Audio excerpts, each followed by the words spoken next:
Salut, c'est Trado, je suis content de vous retrouver pour la mise à jour de l'analyse technique de moyen terme pour l'équivalent en CFD du Dow Jones, du SP500, du Nasdaq, du CAC 40 et du DAX.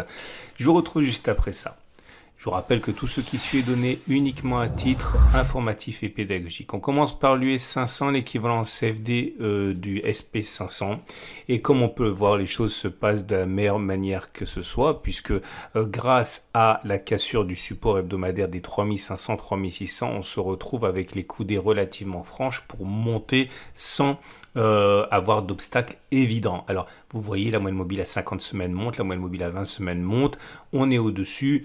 Donc très difficile d'envisager pour l'instant un retournement de tendance, ce qui est toujours possible bien sûr, mais graphiquement on n'a rien, ça se jouera sur des détails ou sur des prétextes. En tout cas, puisqu'on n'a rien devant nous, on est obligé de faire usage d'autres moyens détournés pour essayer de trouver les prochaines résistances et les prochains objectifs. De manière très classique, on utilise les extensions de Fibonacci. Donc voilà, on prend le plus bas et le plus haut de l'impulsion.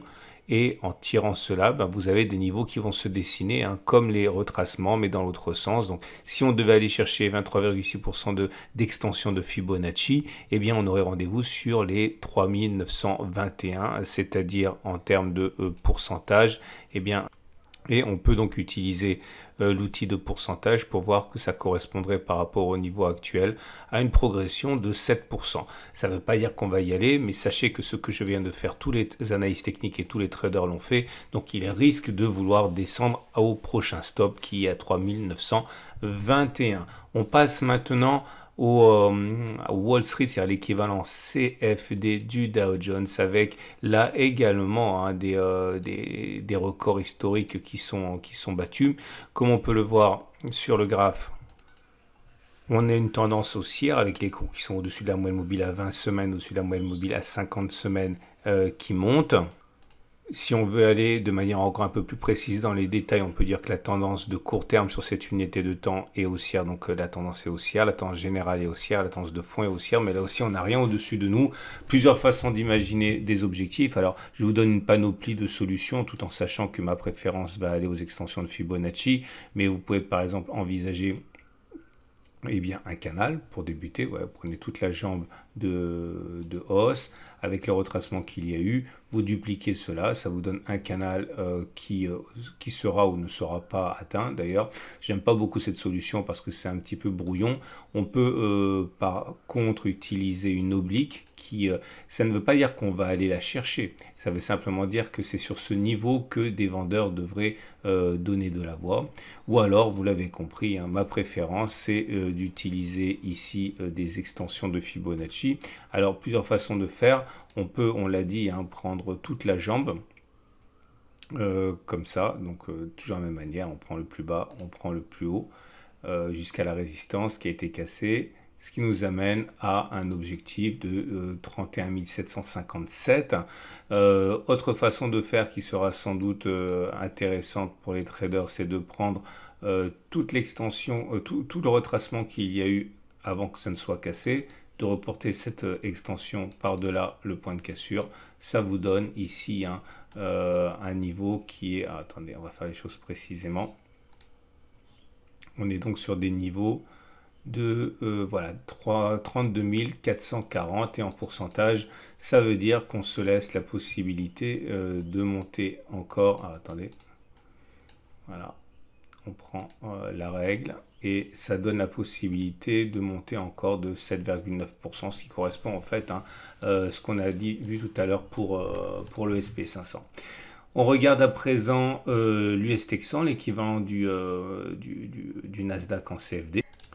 Alors c'est moins clair sur l'US Texan, le Nasdaq que sur les autres indices, mais on a bien réussi à clôturer au-dessus de la résistance hebdomadaire des 12 470. Néanmoins, cette semaine est un petit peu décevante puisqu'on réintègre la zone de résistance, mais tant qu'on ne passe pas en dessous, on peut simplement envisager un simple throwback, c'est l'équivalent d'un pullback mais dans l'autre sens. Il n'y a aucune raison de penser a priori que cette résistance sera cassée.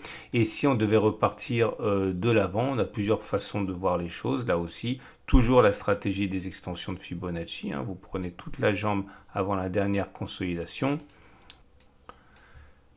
13 869 environ, hein, c'est-à-dire par rapport au niveau actuel, la possibilité d'aller encore engranger 12%. Alors encore une fois, j'insiste, ça ne signifie pas qu'on va y aller, ça veut simplement dire que ce que je viens de faire, tout le monde le fait, tous les analystes le font, et il y a risque d'y avoir des traders qui vont descendre du train à ce niveau et d'autres qui vont tenter de spéculer à la baisse sur ces niveaux. Mais encore une fois, rien ne vaut des résistances clairement établies, mais quand on n'en a pas, on est obligé d'utiliser des moyens détournés. Et on regarde maintenant ce qui se passe pour l'Allemagne 30, l'équivalent CFD du DAX. Et pour le DAX, c'est beaucoup plus simple puisque la résistance, elle est là, elle est visible de tous. La résistance hebdomadaire des 13 770, 13 830. Nous sommes en situation de tendance haussière avec une tendance de court terme sur cette unité de temps qui est haussière, une tendance générale qui est haussière puisque la M20 monte également et la tendance de fond est neutre puisque la M50 est plate. Néanmoins, on a bien cassé le support hebdomadaire. Enfin, c'était une résistance à 12 900, 13 170. Ce qu'on vient de faire cette semaine peut s'apparenter là aussi à un simple throwback avant de repartir vers le haut. Et si on devait aller chercher la résistance hebdomadaire des 13 770, 13 830, ça laisse la possibilité de gagner encore 4,7% environ.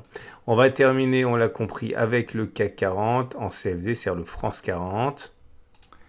Et nous avons une tendance qui est plutôt haussière aussi. On regarde la moyenne mobile à cette période. La tendance de court terme est haussière. On est au-dessus de la tendance de la M20 qui est haussière. Donc la tendance générale est haussière. Par contre, la tendance de fond est neutre puisqu'on est au-dessus de la M50 qui descend.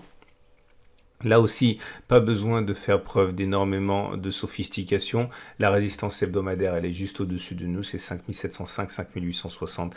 Zone de support qui a été cassée, qui a donc changé de polarité et qui est devenue résistance. Voilà. Ce qu'on peut dire pour l'instant, c'est que la semaine qui s'est écoulée a conforté finalement les acquis de la semaine précédente. A priori, nous n'avons affaire qu'à des throwbacks, des retours sur support pour en tester la solidité. Il sera toujours temps de mettre au point une stratégie baissière si cela devait se préciser, mais pour l'instant, encore une fois, c'est une respiration de marché après une progression extrêmement importante. Voilà, c'est une excellente semaine. Je vous invite à regarder à la fin de cette vidéo la préparation de la semaine de trading. Je vous remercie d'être toujours plus nombreux à suivre ces vidéos et c'est à la fin de cette vidéo-ci.